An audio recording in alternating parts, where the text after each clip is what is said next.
Ted Littlemore, aka Mila Dramatic, won Vancouver's Next Drag Superstar of 2016, making him and her one of the more recognizable drag queens in Vancouver. As part of our digital documentary exploring whether the LGBTQ plus community truly feels safe in the city, we asked Ted a few questions about, does he feel safe? What's the difference between himself and when he puts on the rainbow colors, when he puts on the wig, the dress, the high heels, and the makeup? And if he'd feel comfortable with contacting the local police if he were ever in danger. I have always felt safe, sort of wherever I've been. I just feel like I've never been made to feel unsafe or attacked. Any attacks that I felt personally have been sort of underhanded or like sort of words that I hear in passing, maybe as they walk by, and I don't even know if it's meant for me. My only experience of feeling unsafe in the city is if I ever go out and drag. My dad is careful to drive me. He always says like, oh no, I'll drive you, I just want to make sure. So times like that sort of remind me again to check back in. But no, mostly I feel safe. In the places where I go in Vancouver, I always feel very safe. My knee-jerk reaction is that I think being in drag is so shocking that it almost protects me. A lot of people do drag so that they can live as the person they wish they could be. Like it's sort of a mask that you can put on to find confidence, to find a new character, or to as like a scapegoat if you're saying things that you didn't expect, that you wouldn't expect of yourself. So when I'm in drag, people are sort of, their first reaction is like, whoa, what is going on? There's these features are too big, that hair is too big, that woman looks like a man, that woman is a man. So I think the moment of shock is a bit of a protector. Also this sort of dual identity thing, I can push it away, and so yeah, it's a little bit like of a flashbang, keeps them at bay. Whereas when I'm just myself, I am so much more vulnerable to people's judgments, and like if it's you, it's you. You can't just sort of blame it on Mila Dramatic's weird look that day. So do I feel more like a target?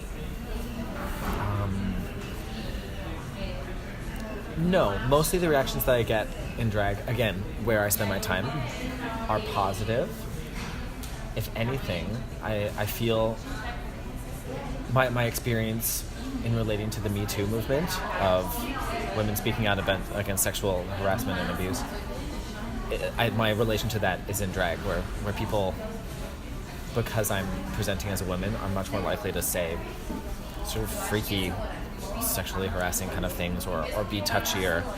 I had a cab one time make me kiss him on the cheek before he let me have my suitcase, and I'm like, this is just a weird, different life. But I don't feel otherwise attacked in drag any more than I do as a boy. I'm sure I do want to sort of reiterate that the time that I spend in drag, I really do spend in the right areas, and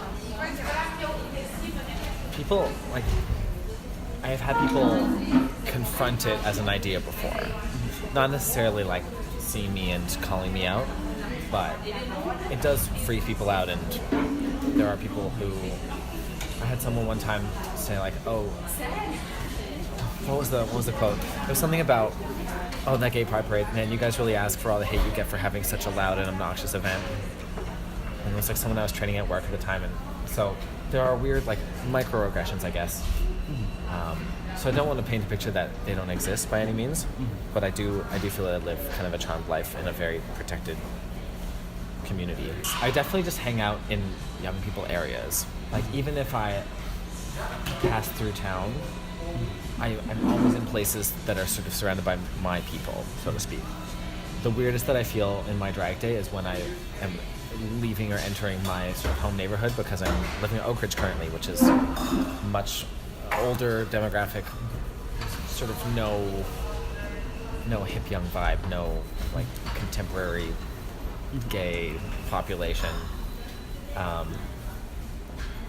So yeah, I do stick to those parts of town if possible.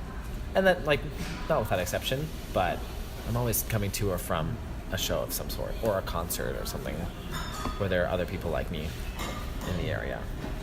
in terms of feeling like I've got a target painted on my back, I feel like in the wake of RuPaul's Drag Race, the TV show that has made drag just such a commonplace thing in the queer communities, being a drag queen now is boring. There are more drag queens than there are days of the week. More drag shows than there are days of the week, by far. The city is so oversaturated with drag queens. There are like 3 different drag competitions every year, and more on the way. There are so many up-and-coming queens. So to be attacked or ostracized or any of those kind of things for being a drag queen is no... I guess the discussion of normalcy is something... Being a drag queen is something that is becoming normal. Whereas I think the real difficulties in queer communities come from people who present themselves differently on a gender or sexuality binary, people who are trans or non-binary or some other gender identity, gender expression that people aren't accustomed to, that people haven't been exposed to as much. So maybe I just came at a good time and being a drag queen isn't a big deal anymore, but I definitely think that targeting still exists and people being made to feel unsafe or uneasy, at least, is still a common factor that I hear about all the time, especially in trans communities. Me by myself in drag, I get that sort of that shock value moment that I talked about earlier. And I also have 2 brothers, and I have a history of dealing with like boys and bros and people from college frats, and like I've been in enough other circles where I know where to find the middle ground with people, even if we're not necessarily in the same walk of life. Whereas I think if I'm with more than one queen, if we're like a gaggle of gays and we just sort of swarm in with sequins ablazing, it's easier to be like, whoa, alert, here come the homos, and to have a more brusque, is that a word? Like a more abrupt reaction from the people that you might come upon. I think, yes, but I think that I think that I'm naive a lot of the time. I don't have, for whatever reason, I just don't have the sort of street smarts of thinking that there is danger around, and I do hear about people getting attacked. Not often, thank goodness, but it still exists as close to home as in Vancouver itself. Commercial is another kind of cool spot with a lot of like yuppie people, or not even yuppie, just like young hipsters. So I think anywhere that I feel like there's an artsy young crowd, I think is pretty okay. So that could be Main Street, that could be Kits even. I think I'd still be able to find a way to feel safe there, but there are definitely places where I feel less conspicuous, and to be on Davy and be a drag queen is like, oh, please pass the butter. Whereas if I was walking through Kitsilano and drag, I'd be like, what is going on? Why is there a 7-foot tall woman here? Something is going crazy, and it might be me. Yeah, but safety always feels available. My immediate reaction is no. Not. I don't know why, but the idea of approaching. I'm imagining being in drag in this situation, just because I sort of figured that's the most extreme example. It feels weird. There's a lot of power politics in law enforcement, and a lot of abuse of power, and it's just such a macho industry, and drag queens are hysterically funny to laugh at or with. They're just like kind of goofy caricatures of, I don't know, presumed femininity. Like, it's just a weird thing. So I don't know. In the situations where I was heckled, or not heckled, catcalled, is that the word? Catcalled, for example, it didn't feel like something I could complain about or be upset about, and mostly that's because I live my life as a man and it's something I deal with every day. But there's an element to being in drag or being outwardly expressing myself as an extremely gay person in some kind of visual way that makes me feel like I am taking a social risk, and I don't know, and I think that is a confrontation in and of itself, that it is me, like, I don't know if forcing myself on, but like it is an attack on the space, the way that I'm doing that.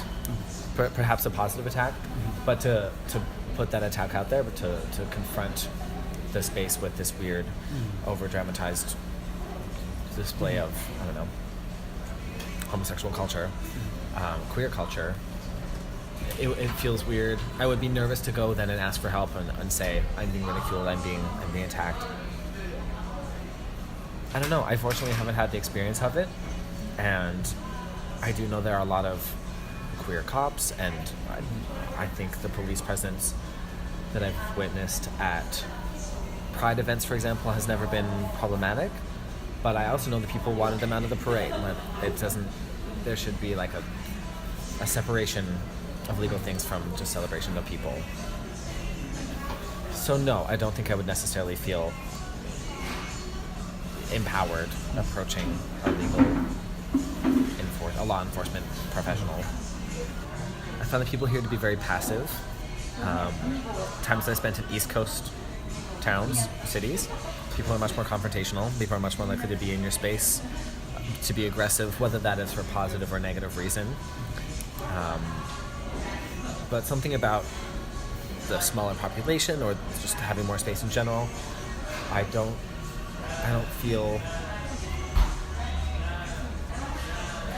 aggression from people very often here. The reason I feel safe is because I haven't been given any reason yet to feel otherwise. I so far have had a safe upbringing and haven't been in or been involved in or witnessed any real violence in the city firsthand. So, yeah, maybe just like sheer dumb luck. To establish safety means you have to establish normalcy, for at least the queer question. Maybe not catcalling, that shouldn't be a normalcy thing at all. But people are less likely to antagonize a drag queen if they see them everywhere. They're less likely to antagonize gay people if there are gays who live and breathe and work and prosper around them. So I guess just as it's funny to have like a part of a city be the gay area, but it's also, Vancouver is a gay city in a lot of places in a lot of different ways. So I think the only thing that I can really say makes the city feel safer as a queer person is just to see more queer representation in other areas. Queer people who work in the office, queer people who work in the police department, queer events across the city, queer teachers and queer students, and yeah. And there's an East Van Pride. There are small events that happen here and there that I think are really making progress in that direction. And I think that's a long game plan to establish normalcy. But I think that's the only sort of surefire option is to make it no longer a threat, no longer a thing that people are upset by. Because everything else is just sort of mini responses that might just spark more aggression in this other way.